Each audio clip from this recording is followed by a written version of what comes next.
오늘 말씀은 열왕기상 16장 29절에서 33절, 열왕기상 17장 1절에서 5절, 열왕기상 8절에서 12절 말씀을 같이 교독하시고 말씀을 나누겠습니다. 유다의 아사왕 제38년에 오므리의 아들 아합이 이스라엘의 왕이 되어서 사마리아에서 이스라엘을 22해 동안 다스렸다. 오므리의 아들 아합은 그 이전에 있던 왕들보다 더 심하게 그의 집에서 거짓게 악한 일을 하였다. 그는 느밧의 아들 여로보암의 죄를 따라가는 정도가 아니라 오히려 더 앞질렀다. 그는 시돈 왕 앱바알의 딸인 이세벨을 아내로 삼았으며 더 나아가서 바알을 섬기고 예배하였다. 또 그는 사마리아에 세운 바알의 신전에다가 바알을 섬기는 제단을 세우고 아세라 목상도 만들어 세웠다. 그래서 그는 그 이전의 이스라엘 왕들보다 더 심하게 주 이스라엘의 하나님을 진노하시게 하였다. 길라앗의 기색을 사는 그 사람 엘리야가 아합에게 말하였다. 내가 섬기는 주 이스라엘의 하나님께서 살아계심을 두고 맹세합니다. 내가 다시 입을 열기까지 앞으로 몇 년 동안은 비는커녕 이슬 한 방울도 내리지 않을 것입니다. 주님께서 엘리야에게 말씀하셨다.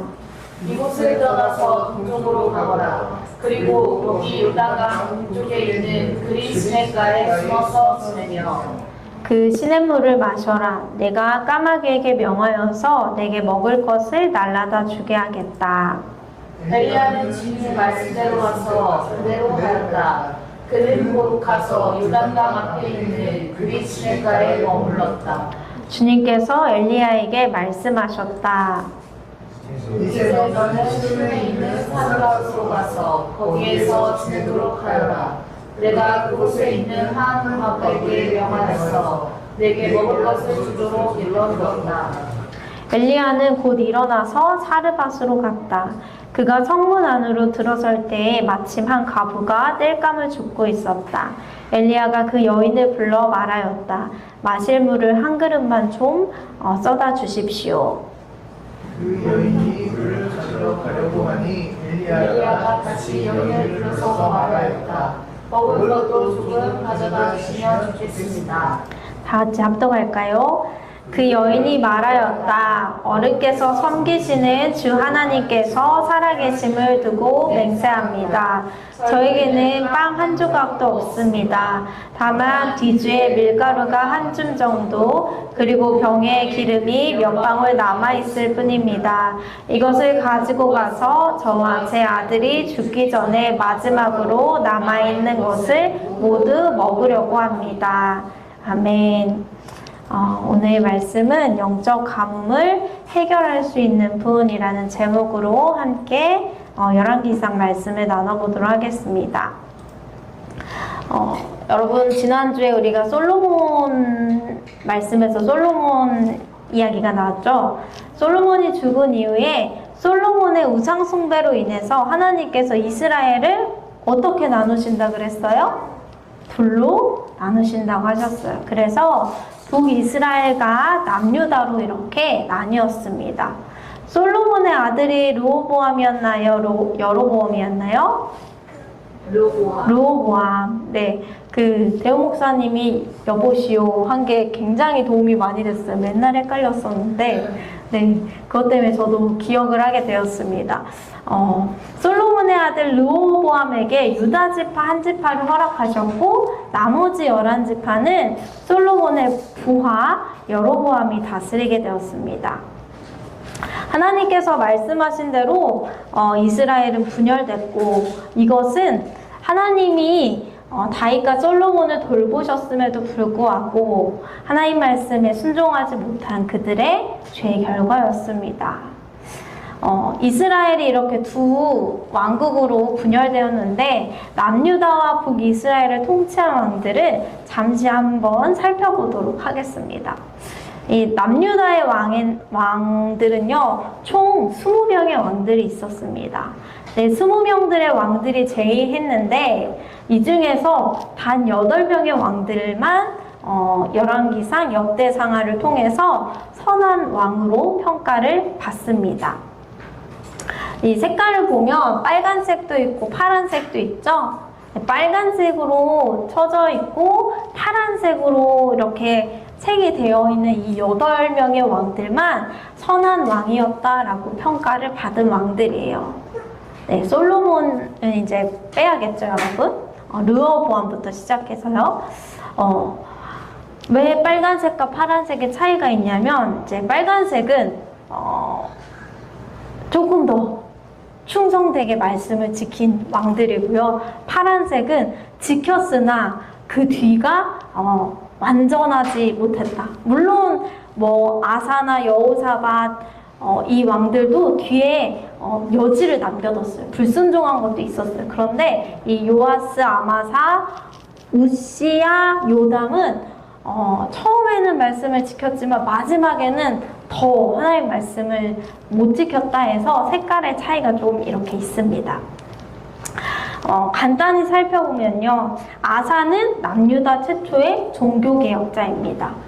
이방제단과 우상을 철폐하고 우상 숭배에 앞장섰던 할머니를 폐위했던 왕입니다. 또 여호사밧은요. 전국의 레위인과 제사장들을 보내서 백성들에게 율법을 가르쳐라 라고 말하는 교육개혁을 했습니다. 여러분이 잘 알고 있는 히스기야 왕 있죠? 히스기야 왕은요, 산당을 철폐하고 모세의 노뱀을 부수는 등 강력한 종교개혁을 단행했습니다. 그리고 아주 어린 나이에 왕이 된 요시야 왕은요, 성전을 수리하던 중에 율법책을 발견해서 옷을 찢으며 회개했습니다. 이 요시야 왕은요, 유다 역사상 가장 철저하고 광범위한 종교개혁을 단행했습니다. 요시야 왕 때 6월절이 회복되었다고 해요. 그리고 북이스라엘에서 만든 베델의 우상 제단도 이때 파괴되었습니다. 성경에서 보면요, 요시야 왕에 대해 기록할 때 이와 같이 마음을 다하고 뜻을 다하고 힘을 다하여 여호와께 돌이킨 왕은 전에도 없었고 후에도 없었다라고 극찬을 합니다. 그럼에도 불구하고 이 남유다는요, BC 586년에 바벨론에 의해서 멸망당합니다. 남유다가 나중에 멸망당하고요. 북이스라엘이 먼저 멸망을 당하는데요. 이 북이스라엘의 왕에는요, 남유다 20명에서 1명 빼면 돼요. 19명의 왕들이 제의하는데, 남유다는 다윗의 후손들이 왕위를 물려받은 것과 달리 이 북이스라엘은요, 계속해서 왕위 찬탈, 그런 쿠데타, 반역이 일어납니다. 그래서 북이스라엘에는요, 왕조가 9개의 왕조가 등장합니다. 9개의 왕조, 19명의 왕들이 재위를 했는데, 열왕기 역대기 평가 기준으로 보면 19명의 왕 중에 하나님 보시기에 선한 왕이요, 1명도 없었다라고 기록되어 있습니다. 단 한 명도 하나님이 보시기에 선한 왕이 없었다는 것이 참 안타깝습니다. 이 북이스라엘 왕 중에서 바알과 아세라 신을 국가 종교로 도입하고 선지자와 대립했던 악명 높은 왕이 있습니다. 어떤 왕인 것 같아요, 여러분? 맞아요. 바로 오므리 왕조의 아합 왕입니다. 이 오므리 왕조의 아합 왕은 오늘 말씀에서도 나왔듯이요, 시돈공주 이세벨과 정략 결혼을 맺었습니다. 그런데 이 이세벨은 바알과 아세라 신을 북이스라엘의 종교로 공식적으로 도입한 여자입니다. 그리고 여호와의 선지자들을 대대적으로 탄압하고 살해했습니다. 우리 열왕기상 읽어보면은 엘리야랑 싸우고 엘리사 막 싸울 때 나오죠. 그쵸? 아합과 이세벨 사이에서 하나님의 메시지를 전했던 선지자가 바로 오늘 본문 말씀에 나오는 누구? 누가 나왔나요? 오늘 본문 말씀에? 얘들아, 누가 나왔나요? 기억이 안 나요? 하나님이 까마귀로 먹이셨잖아. 그리시네가에서. 어떤 선지자 먹이셨어요? 엘리야 선지자를 먹이셨습니다. 맞아요. 열왕기상 17장 1절에 보면요. 엘리야는 수년 동안 비도 이슬도 내리지 아니하리라 라고 선포한 뒤에 그리시네가에 숨었습니다. 그런데 여러분, 왜 엘리야가 하나님께서 살아계심을 두고 자신이 다시 입을 열기까지 앞으로 몇 해 동안 비는커녕 이슬 한 방울도 내리지 않을 것이라고 선포하였을까요? 엘리야 왜 이런 선포를 했나요? 왜 하필 비가 내리지 않을 거야 라고 선포했을까요? 여러분 생각해 보신 적 있나요? 알면서 대답 안 하시는 건가요? 그 이유는 뭐냐면 바로 아합 왕과 이세벨이 섬기는 바알과 아세라라는 우상이요 풍요와 비를 관장하는 신이었기 때문입니다. 이 엘리야의 선포는 아합과 이세벨이 믿는 우상을 무력화하고 오직 하나님만이 자연을 통치하시고 비를 내려주신다는 것을 보여주기 위한 선포였습니다. 그래서 3년 6개월 동안 비가 내리지 않고 극심한 가뭄이 이어졌습니다. 이것은 너희들이 믿는 신이 아무런 능력이 없다라는 것을 보여주는 사건이었습니다. 여러분 이렇게 이렇게 보니까 이와 비슷하게 또 성경에서 하나님께서 그들이 믿는 이방신을 무력화한 사건이 있었습니다. 언제 일어났죠? 네? 맞아요. 모세를 통해 출애굽할 때 10가지 재앙을 통해서 하나님께서 보여주셨어요. 애굽의 이집트의 그 10가지 신이요 아무런 힘이 없고 너희가 믿는 그 우상이 너희를 구원해주지 않는다라는 것을 하나님은 출애굽 때 10가지 재앙을 통해서 그들에게 말씀하셨습니다. 전능하신 하나님의 능력을 보여주셨어요. 그런데 하나님께서는요 이번에 아합 왕과 이세벨에게 엘리야 선지자를 통해서 말씀하고 계시는 거예요. 여러분 3년 6개월 비가 내리지 않으면 어떻게 될지 한번 상상해 보세요.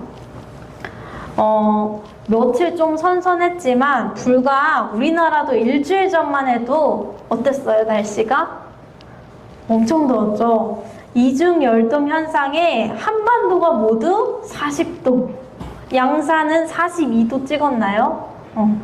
관측 이래 그렇게 42도가 올라간 적이 없었어요. 그래서 저도 집에 있을 때 오전에도 에어컨을 안 틀면은 집에 못 있겠더라고요. 밖에 나가면 살이 뜨겁다 못해 따가워서 오래 있을 수 없었습니다. 여러분 이런 뜨거운 날씨가 계속되는 것이 1년? 1년도 아니죠. 6개월만 돼도요. 아마 물이 바싹 마르고 물이 없어서 어떻게 돼요? 식량난이 생길 것입니다. 우리가 일주일, 2주일 전에 경험했던 그 열기가요. 6개월, 1년 지속된다고 생각해 보세요. 오늘 말씀에 가뭄을 경험하고 있는 엘리야가 아마 그와 비슷한 시간을 보내지 않았을까 생각합니다. 그거 좀 와닿나요, 여러분? 엘리야는 아합 왕에게 내가 말하기 전까지 물이 한 방울도 내리지 않을 거라고 선포하고요. 그리시네가로 갔습니다. 왜 그리시네가로 갔냐면 하나님께서 엘리야에게 그곳으로 가라고 말씀하셨기 때문입니다. 엘리야는요, 하나님께서 말씀하신 그대로 순종하였습니다. 순종한 엘리야에게 하나님께서 무엇을 하세요? 그리시네가에 있는 물을 마시게 하시고 그곳에 까마귀를 보내셔서 엘리야에게 친히 먹을 것을 주셨습니다. 그런데 결국 그리시네가도 말라버렸습니다. 그래서 이번에 하나님이요 또 엘리야에게 뭐라고 말씀하시냐면 시돈에 있는 사르밧 과부에게 가라고 말씀하셨습니다.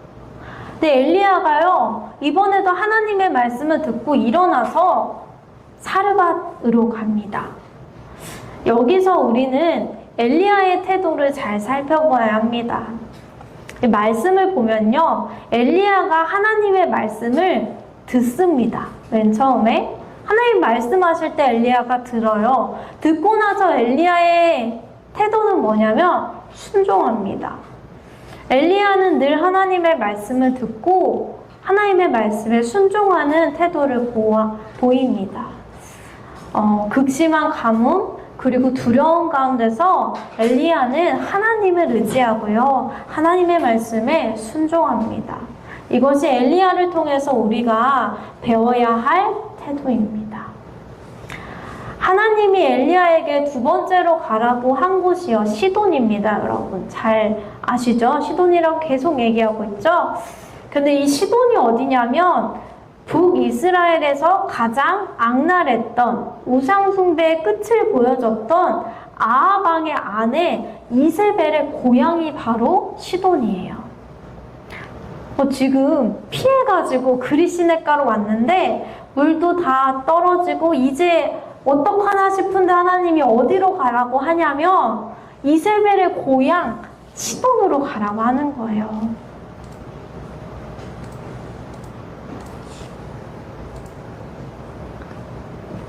여러분, 인간적인 생각으로 갈 수 있을까요? 물론 그곳에 가면 이세벨이 있지는 않을 거예요. 그런데 이세벨의 영향력이 큰 곳이 아니겠습니까? 그런데 엘리야는 곧 일어나서 사르밧으로 갔다라고 기록되어 있습니다. 저는 엘리야가 하나님의 말씀에 순종하는 것까지는 선지자니까 그럴 수 있어 라고 생각했는데, 시돈이 어떤 곳인지 살펴보고 시돈으로 가라고 했을 때 순종한 엘리야가 조금은 대단해 보였어요. 저 같으면 좀 하나님 진짜 시돈으로 가요? 정말 제가 그곳으로 가도 됩니까? 라고 물어봤을 것 같아요. 마치 요나처럼. 근데 엘리야는요, 곧 일어나서 사르밧으로 갔다라고 기록되어 있습니다. 이를 통해서 우리는 하나님께 드리는 순종은 우리의 계획과 상식 안에서 이루어지는 것이 아니다라는 것을 깨달아야 합니다. 하나님의 계획과 뜻 안에서 이루어지는 것임을 우리는 엘리야의 순종을 통해서 배워야 합니다.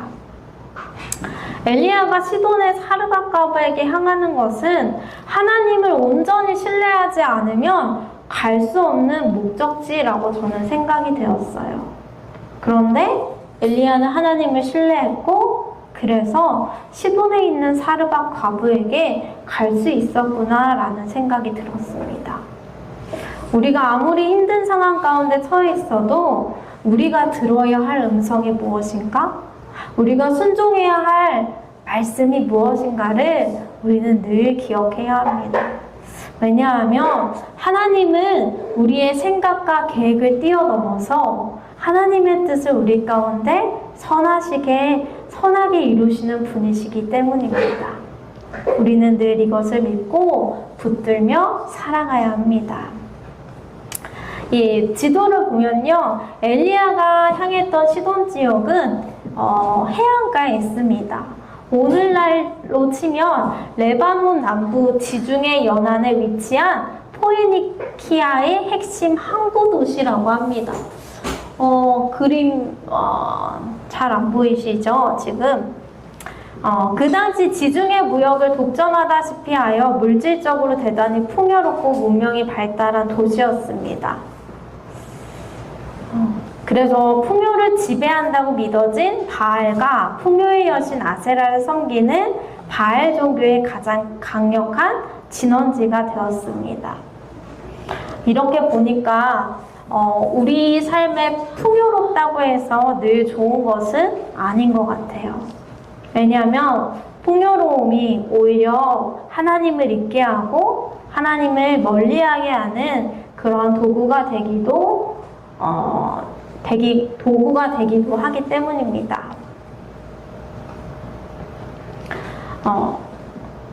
하나님께서 엘리야에게 풍요의 진원지로 일컬어지는 시돈 땅 사르밧에 있는 한 과부에게로 피신가라고 말씀하셨죠? 지도를 보면 이렇습니다. 시돈이 여기 있습니다. 그리 시내가는요 여기 있어요. 보면 갈릴리 아래쪽이죠? 여기서 이렇게 올라가는 거예요. 자, 아하방을 만나가지고 그리 시내가로 피했는데 다시 시돈까지 가게 됩니다. 하나님은 왜 가난한 과부에게로 피신가라고 말씀하셨을까요? 왜 하필 사르밧 과부에게 피신을 가라고 했을까요? 왜 그랬을까요, 여러분? 생각해 보신 적 있나요? 사르밧 과부에게 피신을 가라고 했는데 이 과부의 상황이 더 웃깁니다, 여러분. 극심한 가뭄에 먹을 것이 없어서 자신에게 있는 그 밀가루와 기름을 가지고 최후의 만찬을 아들과 먹고 죽으려고 준비하고 있는 상황이었어요. 풍족해서 가라고 한 게 아니에요. 하나님께서 풍요의 본고장인 시돈 땅으로 가라고 하신 이유는 바알과 아세라 여신이 아세라 이 우상이 이렇게 활발하게 움직였던 이 본 고장인 시돈 땅 역시 극심한 기근으로 황폐해져 있다는 것을 보여주시기 위함이었습니다. 이건 또 어떤 의미를 가지고 있냐면 바알의 본 고장에서도 바알은 아무런 생명도 양식도 주지 못하는 아주 무능한 존재다라는 것을 역으로 말씀을 통해서 하나님은 이야기하고 계신 것입니다. 여러분, 이게 성경에 기록되어 있지만요. 그때 우상을 섬기던 사람들에게만 보여주는 것이 아니라요. 잘 생각해 보면요. 몇 주 전 더위가 몇 개월만 더 계속되어도 우리에게도 똑같이 닥칠 수 있는 상황이었다라는 것입니다. 이러한 관점으로 말씀을 읽고 우리의 주변을 한번 살펴보세요. 우리가 오늘 이렇게 먹고 마시고 시원하게 하루하루를 건강히 누릴 수 있는 것이요.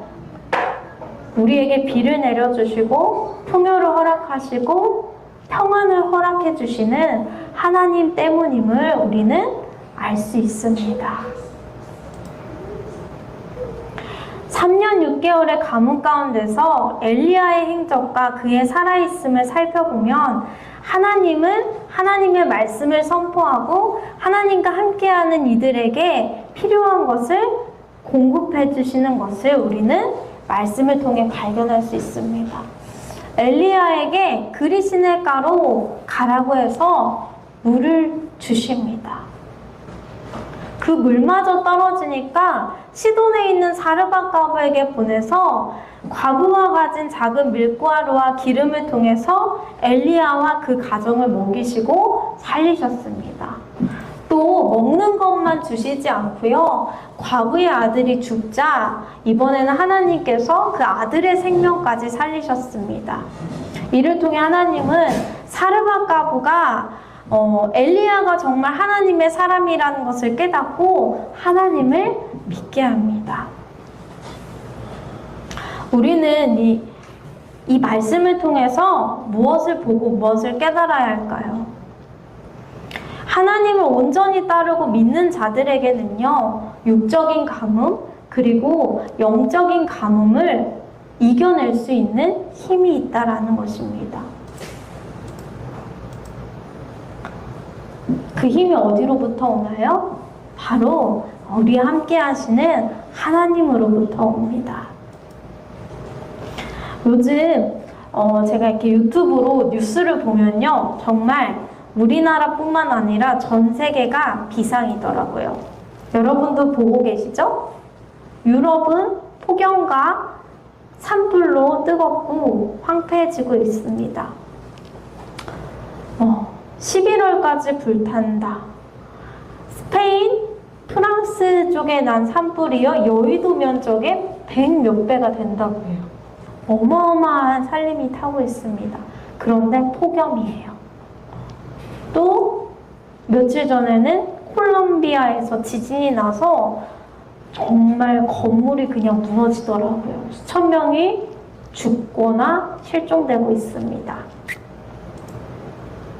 그리고 가까운 중국에는 여러 개의 태풍이 가자 정말 말도 안 되는 물이 범람을 해서 다 잠겼어요.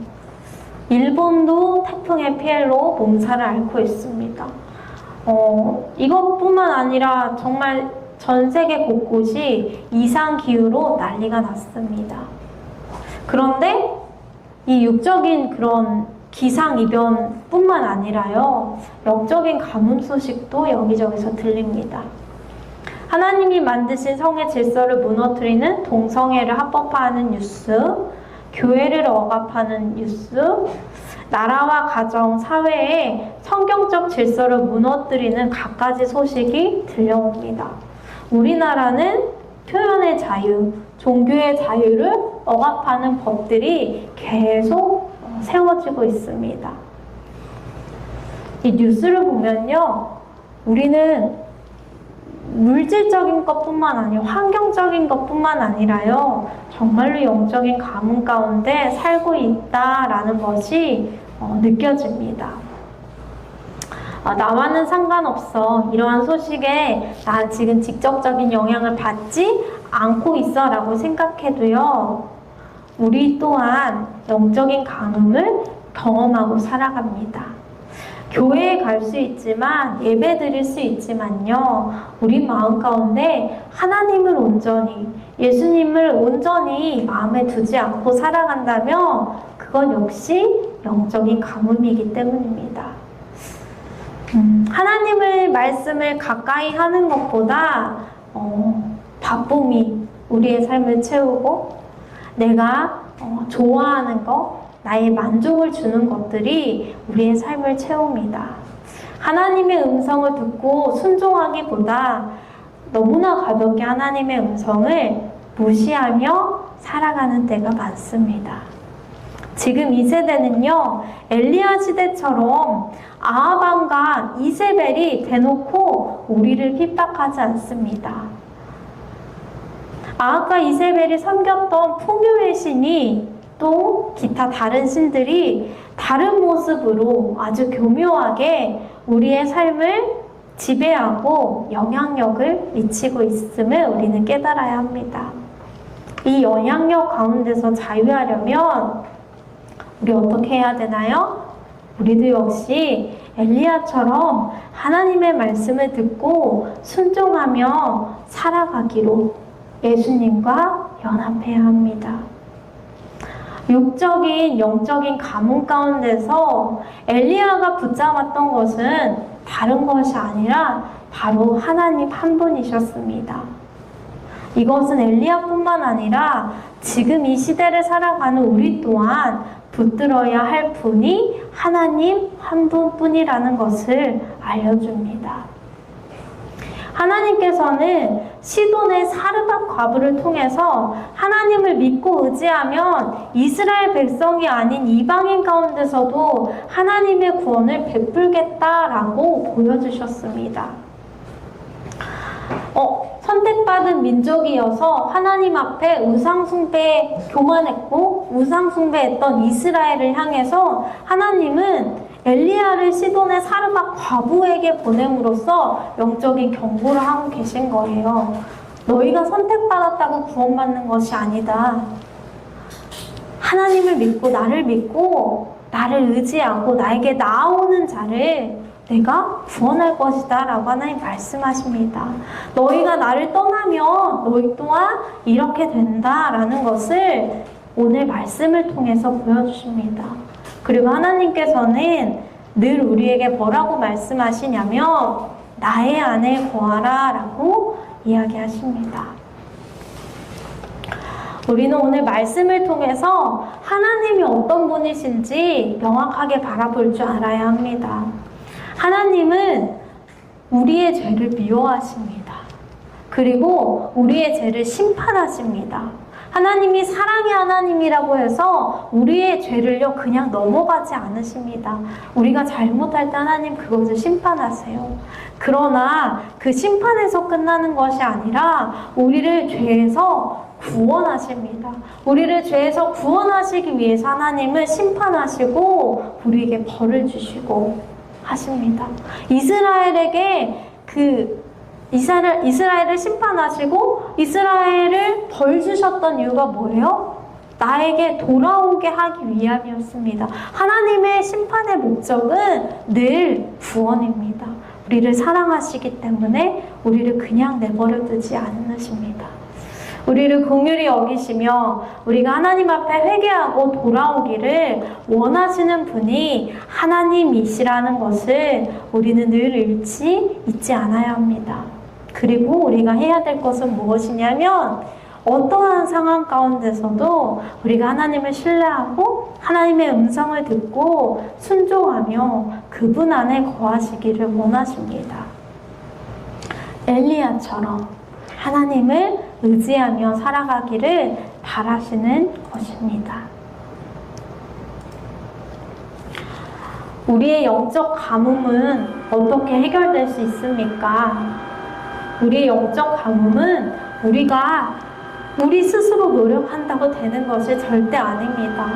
우리에게 구원의 은혜를 베푸시는 예수님 안에 거하고 예수님 안에 거하면서 하나님의 말씀에 순종함으로 살아갈 때 우리에게 구원의 은혜가 임합니다. 하나님 거저 주신 은혜이지만 우린 하나님 말씀에 순종할 책임도 있습니다. 하나님은 우리가 하나님의 말씀을 듣고 순종할 수 있도록 은혜로 우리를 이끄십니다. 그쵸? 은혜로 이끄세요. 우리가 순종하기 어렵지만 하나님께서는요 기다리세요. 기다리시고 우리에게 그 힘을 주세요. 그것이 하나님이 주시는 은혜입니다. 그래서 우리가 하나님의 구원 안으로 들어갈 수 있도록 하나님은 우리 삶을 통해서 이끄시는 분이십니다. 여러분, 오늘 하나님의 손을 붙잡고 여러분이 하나님 안에서 순종해야 할 한 가지는 무엇이라고 생각합니까? 오늘도 하나님께서 각 사람에게 한 사람에게 분명히 하나님의 말씀을 주셨을 거예요. 그쵸? 저에게도 주셨어요. 제가 연약하고 부족해서 하나님 말씀에 순종하지 못하는 것들을 보게 하셨고 지희야 이렇게 한번 해보자 하고 하나님 저한테 말씀하셨어요. 제가 하나님 말씀에 순종한 것도 있고요. 순종하지 못한 것도 있어요. 그런데 우리는요. 이걸 알아차려야 돼요. 하나님이 오늘 지금 나에게 무엇을 원하시는가? 예수님과 함께 동행하기 위해서 내가 하나님 앞에 드려야 할 한 가지는 무엇인가? 엘리야가 하나님과 함께 하면서 하나님의 음성을 듣고 하나님 말씀하실 때 인간적으로 거긴 아닌 것 같은데 라고 생각하지 않고 하나님이 말씀하시자 곧 순종해서 그 길을 떠났던 것처럼 우리도 하나님의 음성에 반응하고 순종하는 선지자적 삶을 살아갈 수 있기를 예수님의 이름으로 축복합니다. 네, 우리 남은 목요일, 금요일, 토요일, 주일까지 여러분 하루하루 살아가면서 한번 하나님께 묻고 하나님의 음성을 듣고 하나님께서 주시는 그 작은 음성에 순종하려고 노력하시길 바랍니다. 그 가운데 하나님께서 우리를 이끄시고 붙드시는 귀한 은혜를 경험하는 저와 여러분이 되기를 예수님의 이름으로 축복합니다.